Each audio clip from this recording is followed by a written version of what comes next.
Hello. I don't know if anybody can hear me. I hope you can hear me. If anybody receives notification that I went live, please leave a comment down below and leave a heart. Leave a heart in the comment section if you want to participate in the Valentine's Day giveaway.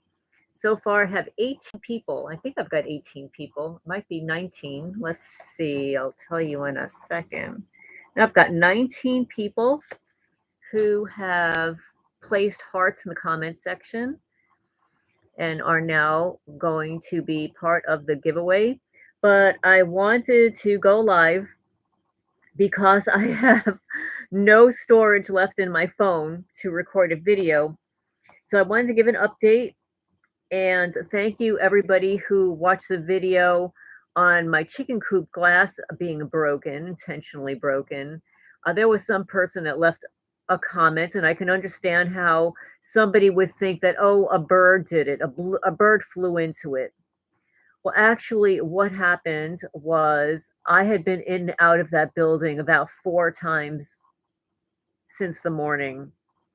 There was nothing wrong with the window. I went into the chicken coop, into the cat building, and started to vacuum.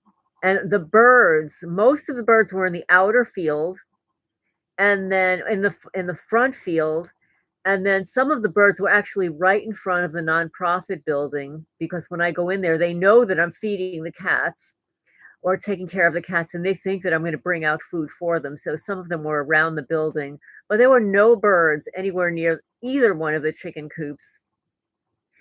And this has happened before where I'm either vacuuming or on a lawnmower, and because of the noise is muffling out something, that the perpetrator's on the property and performing something that would alert me if there weren't other noise in the background. So I was vacuuming for, 15 minutes. And then when I came out, the window was broken.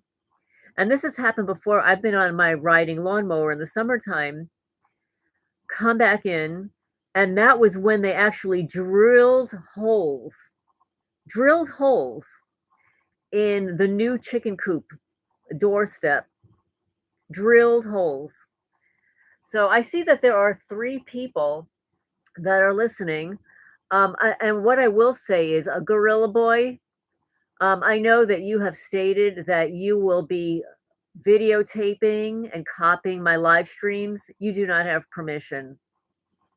So I'm just telling it right out loud. You do not have permission to steal my content, distort my content, stalk me, harass me, cyber stalk me, send me nasty emails, tag me, or tag my subscribers. That is considered to be stalking, and you will be held accountable. But I want to give a shout out and heartfelt messages to everybody who experienced the earthquake in Turkey. I mean, it just looks so heartbreaking. Those concrete and stone buildings just crumbled to the floor. 7 point and 7.3, which is it was just heartbreaking to view. But I also wanted to mention that the black kitty, I saw her today. I saw her for the first time. I thought I saw the back of a black cat a day ago, but I wasn't sure if it was my other cat. But today I actually saw her, and she was in a place that she usually is not. So that was just really, I don't know what pushed her out of her house. And because it was over a weekend, usually there are perpetrators on the property harassing the animals, and even if they're not harassing the animals, the fact that there are strangers on the property and they're doing nefarious things like breaking windows and things like that, it just spooks the cats out of their houses. I also wanted to say a quick thank you to the individuals who have gone to chewy.com and looked at our wish list, Freya's Cat Rescue, our wish list, and have purchased cat food for us. Thank you so much. I really appreciate it. I also wanted to say that I have not been to my post office box since after Thanksgiving, like right after Thanksgiving. Maybe it was the first week of December. So if anybody has mailed me something, I just have not been to the post office. I was supposed to go last week and I just didn't go because we had an ice storm here. We had ice all over the roads. But I wanted to mention also that I found, and this was purely by accident, I was watching a video of a young girl, it came up on my feed, of a young girl who was being interviewed about being, how do I say it? There was an older man who was very wealthy in Canada who was bringing a lot of girls into his buildings and stuff. But I'm going to fast forward that when they finally caught this guy and started to prosecute him, it turns out that he had his own security guards watching him, which of course negated all the things that these young girls stated. But the security guards were from, let me find it here, NCIS. Okay? NCIS is the official website of the United States government. Okay? And I'll read to you. It's the Office of Military Support Leadership. They have locations all over. And I'm on their website right now. And I knew that the name sounded familiar. It wasn't just, the TV show. There was a TV show, NCIS. But I knew that there was a real thing. So it's actually a portion of the Navy. But when you go into the home screen, they've got their mission, their partnerships, their initiatives. And what they have is counterintelligence, counterterrorism, and cyber. So now here you think that they're probably doing a good thing some of the time. But we know as targeted people that these services are utilized against us because counterterrorism is being, again, every individual that has been placed on the watch list. Investigative subject, the NIS portion, the secret hit list, or the no-fly list. It's all considered counterterrorism. So whenever you see that word, just know that that applies to anybody placed on the watch list. Okay, I'm glad this is recorded because I don't have enough space on my phone. So now, and just 1 second, folks, because the little wheel is spinning around. Okay. Terrorism. Protecting the naval forces from violent extremist organizations and individuals is one of NCIS's highest priorities. As the primary law enforcement and counterintelligence component for the Navy services, NCIS is focused on countering threats to the physical security of sailors, Marines, and the Department of the Navy, civilian personnel, and on preventing terrorist attacks against installation ships and expeditionary forces. The NCIS is responsible for directing, deterring, and disrupting DDD terrorism worldwide through a wide array of investigative and operational capabilities. Within the Department of Navy, NCIS has exclusive investigative jurisdiction into the actual potential of suspected acts of terrorism. NCIS accomplishes this through key partnerships. That's a key word, folks, partnerships, resulting in enhanced information sharing of threats to done for forces and assets.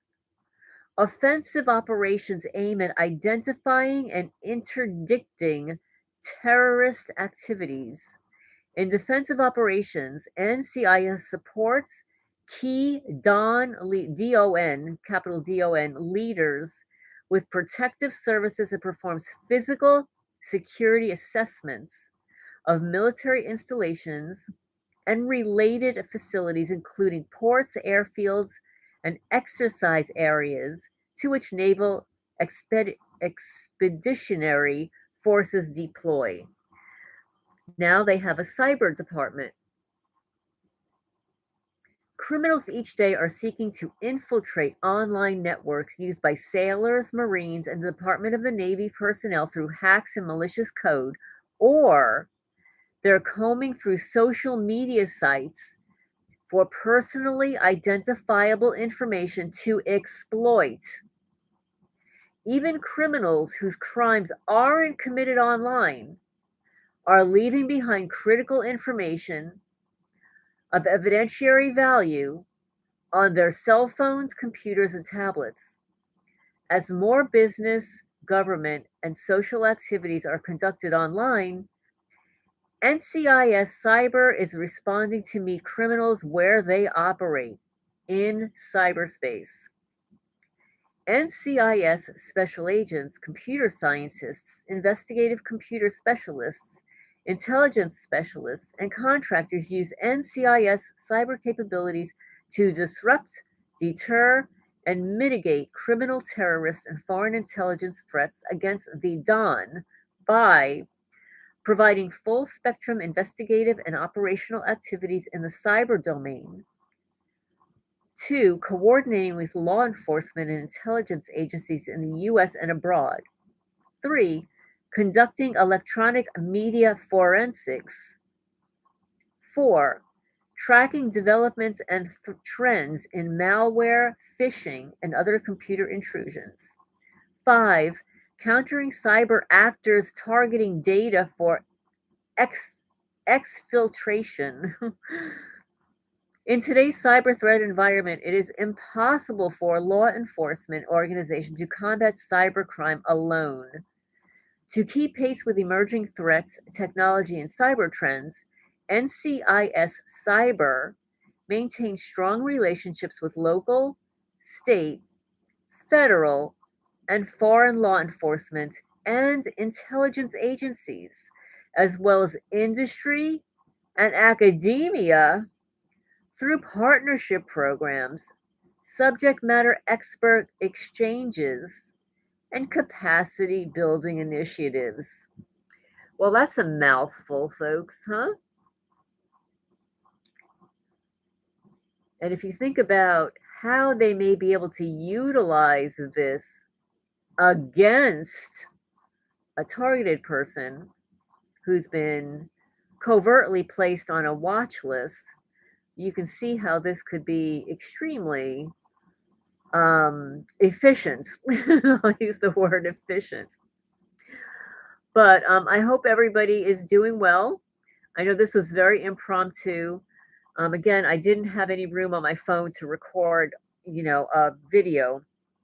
So I wanted to, oh, and one more thing. Joy, I guess it was about a month or so ago, I provided a link to a targeted woman in our community who wrote a master's thesis paper. It's called Marked as Dangerous, an investigative analysis of no-touch torture methods on targeted individuals. And at the time that she gave me the link, she actually didn't have permission yet to share it, which is why every time you clicked on the link, it wasn't going anywhere. So now I have the link to the actual paper that has been published. And let's see. Okay, so here it goes. And I'll just read the abstract portion, and then you could read the rest of it because it's quite long. So the analysis examined participants suffering trauma from aspects of no-touch torture, such as gang stalking or organized stalking. The secondary aim was to establish common complaints in a 31-item anonymous online survey using 184 participants. A quantitative analysis summarized the demographics and consensus on no-touch torture experiences. The questionnaire excluded a perpetrator headcount, asset stripping, intellectual property theft, family relationships, animal cruelty, medical, criminal, employment history, and property damage or theft. Okay, so it excluded all of that. She was just focusing on the no-touch torture.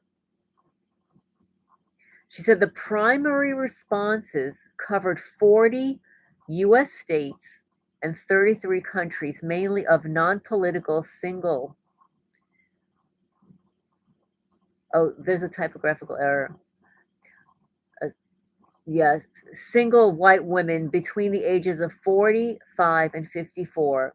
I have to mention that to her because there's a period and then a capital letter as if it's a new sentence, and that's incorrect. Okay, so non-political single white women between the ages of 45 and 54 with some education, typically unemployed with a blue-collar background.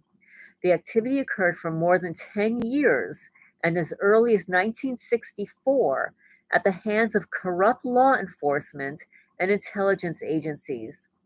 Participants allege these groups had ties to human, I'm not going to say the word, it starts with a T, has two F's in it, ends in a G, and mass murder, active shootings, and also targeted others nearby. They claim to be involved in other crimes. Respondents asserted that these activities derive from illegal testing and experimenting, producing the effects of dehydration, diminished thoughts, eyesight, red eyes, hearing, depleted salt and glucose levels, and red blood cell reduction. Most shared symptoms of Havana syndrome, Morgellons disease, active trauma, or depression, and many resorted to alcohol or substance abuse to dampen the effects and referred to their situation as torture targeting program. These new metrics exploited several correlations and shed new light on the trauma-based phenomenon. Okay, so that is the abstract of her master's thesis, and the thesis is entitled once again, Marked as Dangerous, an investigative analysis of no-touch torture methods on targeted individuals. And I will place the link in the description box for you. But I hope everybody's doing well. This is Lorraine Alternative Homesteading, signing off for now.